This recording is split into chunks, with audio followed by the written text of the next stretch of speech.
తినివేసిన సంవత్సరాలనే నీ పంటను మరలా ఇచ్చేవాడిగా ఉన్నాడు.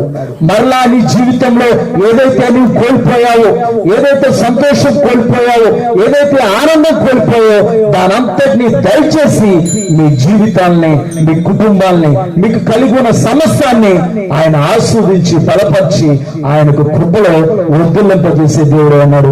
అందరం అలాగే కళ్ళు మూసుకొని మోకరించి మనం ప్రార్థన చేసుకుందాం. ప్రభా, నా సమస్యను బట్టి నేను అయా కుంగిపోతున్నానేమో, నా సమస్యను బట్టి అయా నేను వెనకడుగుస్తున్నానేమో, అయా ఈ రాత్రికాల సమయంలో నీ వాక్కు ద్వారా నాతో మాట్లాడే ప్రభా, సమస్యను చూడకు కానీ నిన్ను సృష్టించిన లోకరక్షకుడైన యేసు ప్రభువును చూడు.